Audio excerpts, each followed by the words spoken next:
Welcome back to Lane Switching. Today, I got another guest in the building. We're here with one of the Ottawa's youngins. We're here with Ottawa's very own FC the Kid. How you doing today, Yes, man? Thank you sir. for being here today. Thank you for having me, man. No worries, no worries. Been, following your shit for it's been a year or so about now, Yeah, yeah, been chatting behind the scenes and shit. So to get you in here is super dope. Let's for start sure. it from the beginning. Let's start, pre-music. Tell us a little bit about, the early days of young FC the Kid. Uh, yeah, I've been listening to rap my whole life, like since a youngin. Um, and really, what got me into rap, like I always listened to rap since a young age, and it was like that moment of realizing, like, yo, I can do it myself. You know what I'm saying? It's like I can write on the pad, I can write my own rhymes and give it a shot. And I fell in love with it. It's like therapy to me. So yeah, but before music. I've always been a good kid.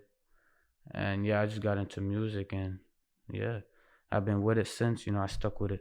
Yeah. That's super dope. So it was what age did you start taking music seriously? I started at 13 and I've been taking it more seriously probably since like 14. Yeah. Fair enough. But let's fast track this. Let's talk about some new music you have out. Yeah. Some music you dropped this year. Let's talk about the EP Volume 15 featuring Brogy. How'd that project come together?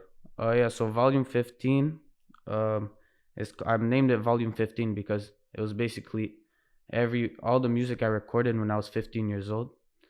And I hadn't dropped in a long time, so I thought I owed my fans like a little EP. I'll drop 3 tracks because I wasn't on the scene for a long time. I took a break.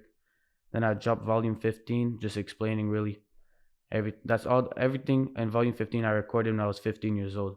So I wanted to name it Volume 15. And Brogy, that's my guy since a youngin, and he has crazy talent. So I wanted to make sure I do it with him.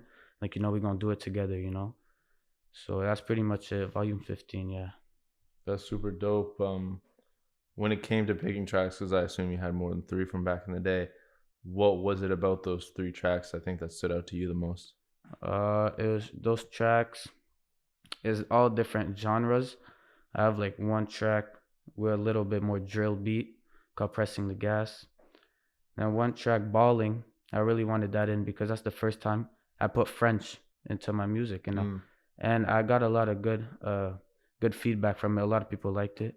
I added some French. And then Shooters on the Map was like the most like I would say professional track out of all three. Like we really focused on that one, Shooters on the Map. We made it professional. We took it seriously. So yeah, that's pretty much how it came about. Those 3 tracks. It's all different styles. French, English, a little bit of drill, and I think like just showing like potential and putting 3 different genres on one EP. And yeah, I thought it was good. Yeah. Yeah, that's super tough. You spoke a little bit about now you're incorporating French in your music. Yeah. Um, Talk about maybe some French guys you listen to, and it doesn't just have to be French, but like who would you like to collab with in the future? Yeah. So really the inspiration behind me adding French into my music was from this guy from UK. He's called French the Kid. Mm. And he does it in French and English, and like I just thought like, bro, I speak French, you know what I'm saying? Might as well do it. And I got good feedback from it. But French rappers I listen to a lot. My favorite French rapper is Ornette Lafrappe from Paris. I listen to a lot of people from Marseille, like Le S, Jules, and yeah. But I listen to a lot of French rap, and it gives me inspiration also in my own music because we don't speak the same way. But like I try to incorporate like some slang from France too. Yeah.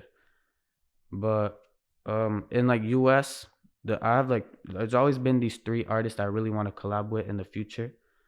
It's Yada Bands. Yeah, I got Yada Bands, Melvani, Mm-hmm. and Yada Bands, Melvani, and Baby Main. Baby Main from the UK.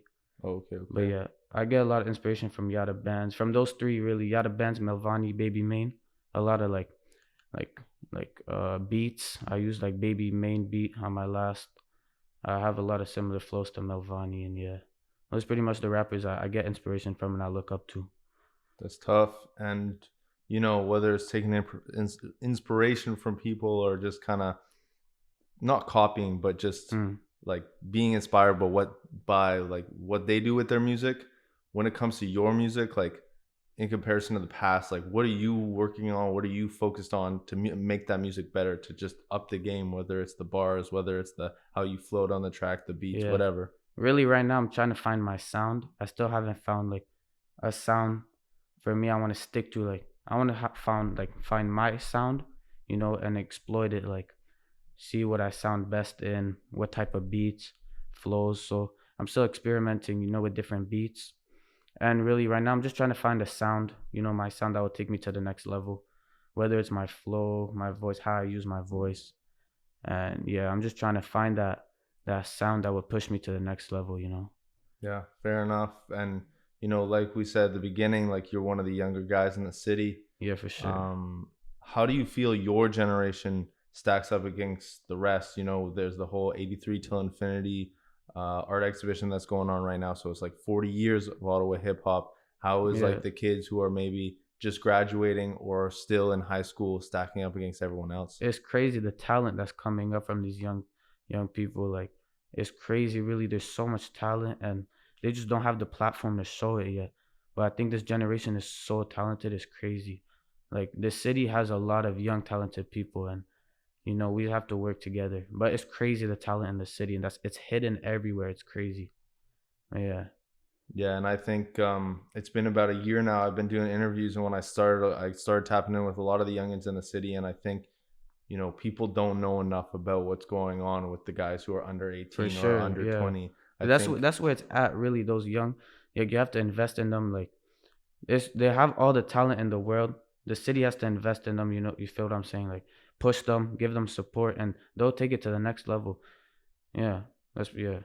And I would say, unfortunately, I don't think to a full degree with everyone out here, but there is a little bit of gatekeeping. And I think if people just, took a step back and remember when they were that age, remember the hunger and, the Yeah. passion to go for it back then, I think they would, let off the gas and let these guys, put in some work, because Yeah, for sure. we Yeah. got a lot of people coming up that people should be aware about. But a lot of things, I don't think you can blame this on in the new generation. I think it's just the trend of music and the music Yeah. industry. But it seems more people are focused nowadays on the bag and getting to the money Mhm. than the actual like validity of their tracks. Seems like a lot of tracks nowadays, they don't give a fuck. It's for the check, whether it's Lil Mabu, Mhm. capping about where he's from, or it's 6ix9ine, or not 6ix9ine, but Kodak teaming up with 6ix9ine for a track.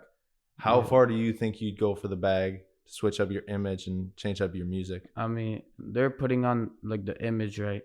Like 6ix9ine, Lil Mabu, they're putting on an image to get these checks. But because me really, I do it for fun. I'm not even doing it for the check. You feel what I'm saying? So me, it's like when I do music, like I wouldn't change my image for nothing, because I enjoy doing this, and this is really what I do. And I'm not trying to put an image like for if I reach the next level, I'm not trying to put an image. I'm gonna keep it like 100, stay true to myself, and getting like like Lil Mabu, he's okay. Like you can't hate, he's getting the check. You feel what I'm saying? But also that it's not good. It can't last like for super Doesn't long. have longevity. Yeah, exactly. That's right. I'm just trying to be myself, stay true to myself, and really, I just do what I love. So yeah, that's pretty much it. Do you feel like though now this new generation, there's a lot more? You see, like, talk about Rice Gum, talk about YouTubers. Mm. It's like someone is in the past I think was clowned on, but now everyone looks at him. It's like, oh, he came in, did 3-4 years of YouTube in the game, made a shit ton of money, and dipped out. Now people are almost seeing that as the new flex. Is it doesn't matter how much you sell out yourself, doesn't matter how much you change your personality. Mm. It's in for the money. Do you think that that's more of a thing with your generation, or it's just the new trend? It doesn't matter what age you are.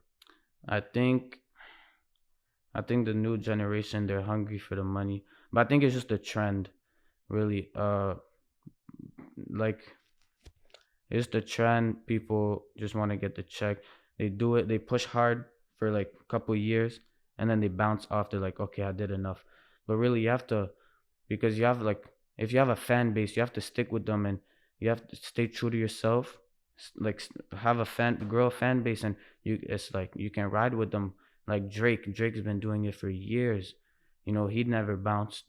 He's been doing it. He's been writing all this time. So it's really, you just have to stay true to yourself. To be honest, that's how I feel. No, totally. I feel you. I think, Ottawa's never been a city in hip hop in general. Nobody really kind of wants to Yeah, claim. yeah. What is it do you think that needs to change for people to take more pride in the city and more pride as, say you have a show, let's say Hamilton, let's Mm, say Toronto, like anywhere. If you have a show somewhere else and someone asks you or you have a backstage interview and they're like, where are you from? And you say Ottawa, do you take pride in being Ottawa artists? And for what do you sure. think the city needs to change to, as a mass, us, care a little bit about more about our city? I think the problem is that people don't work together enough. If it's like they get into politics and like whether you're from this side or that side, like you guys are both talented, you have to work together because at the end of the day, this is like this is rap. If like you're trying to make a name like from the city, I think people just have to work together. They're scared to work together because of politics, and I don't know. I just find it like me. I'd be down to work with anyone. You feel what I'm saying? Because at the end of the day, this is rap. It's not like you forget the politics. You put that to the side. It's just raw talent on a track, and I think that's what the city is missing. They have to work together, and also I think the city needs to work collaboration with other cities to help bring up the city at the same time. Work with more people from Toronto. I see All Cap did an album with Toronto and Ottawa. Most That was definitely. really nice because you see a lot of big guys from Toronto make like giving attraction to Ottawa and bringing those guys up. I think that was really good. But no, I think the city like it has so much talent, right? Like I said, it just needs to work together and have the good media outlets and just work together as one and lift it up. You feel what I'm saying? For sure, for sure. And, it is definitely important. More people have to continue to branch out outside the city, but there's a lot of great creatives around here with, like you said, if we just keep collabing, I think that can definitely Yeah, happen. And, still talking a little bit about business, you probably had next to no or no knowledge of the music industry when yeah. you began this stuff. How much knowledge do you know now? What's your perspective of the music industry? And from when you initially started taking rapping seriously until now, have your goals changed? Oh, it's crazy. It changed so much from like business side of you, like when to drop a track, when to do this, and I really what changed is I invested more money, right? Investing in whether longer studio session, investing in buying beats. I Hmm. used to I didn't really buy beats at first. I was stealing beats, Yeah, yeah. but now I'm actually investing in myself. I'm putting in more money. So business wise, like buying cover art and this and that. I'm just investing more money because that's you have to invest the money to make it to the next level. And yeah, that's pretty much that's like it changed a lot through these years. I've learned a lot. I'm still young, but it's crazy the knowledge I have right now compared to before. Like before, I was just doing it for fun. Like I still do it for fun, but now I actually have to have a plan before dropping music. So yeah. And, you know, when it comes to, I guess, the business side of music, does it sometimes, do you feel like it affects too much your music? Do you feel like you allow, whether you're thinking too much or you roll out too much of how much you're going to put this music out rather than you make it? Or you just are Yeah, still same energy when you I go to the think studio? sometimes, and I need to backtrack a bit because sometimes I do overthink it. But you have to remember at the end of the day, I'm doing this for fun, and just like, I just need to drop more tracks, be more consistent. And I think that's one thing I'm missing, consistency. So, yeah, business side, like business wise, uh, yeah, it kind of affected me, but I'm trying to take a step back and just keep dropping like I used to, drop more tracks on the regular instead of like preparing all these big rollouts. Like, cause people want music from me, so I have to give it to them. I can't wait like to roll out a song for 6 months. Yeah, yeah. Yeah, Oh, fair enough. And, again, you're fresh in the game. You got lots of time, but what does FC the Kid have planned for the future? big things, man, big things, big collaboration, international collaborations, not like outside of Canada, outside of North America, more track, different genres. I'm really just exploring right now. You know what I'm saying? There's nothing wrong with that. I'm just exploring, see what people feel, see what I feel, cuz I got to make something that I like too, not only that people like. and just really right now I'm just exploring as much as I can. I'm having fun with it, exploring what's for me, what's not. And yeah, I'm just exploring the music pretty much, yeah. Fair enough. And like you said, you've been a fan of hip hop for a while, but do you ever think that'll change? Do you ever think, your music, you look at somebody like, you know, I guess you could say Playboy Cardi, Lil Uzi, Mm. Post Malone, where it's like in the recent years they still dabble in hip hop, but they've stepped away. Do you think you'll ever step away to that extent from hip hop? I don't think I would maybe try a different genre, but I would never step away. I'd always come back to it, you know. Uh but yeah, it comes back to me exploring different genres and seeing what I like, seeing what people like. But I don't nah, I'm always gonna come back to rap, like no matter what. If I drop one like one different type of track, different genre, but always coming back to rap for sure. This is what I do. And this is what I really like doing. So yeah. That's super dope. So for the people, where can they find you on social media? FC.the kid on Instagram. Spotify's FC.the kid. All platforms FC.the kid. You can find me there. I got new music loading on the way. And yeah. Dope. So stay tuned. There's more music on the way from FC the Kid. Yes, sir. That was the FC the Kid interview. I'm DF2. That's my guy, FC the Kid. Appreciate you. No worries. Peace, y'all.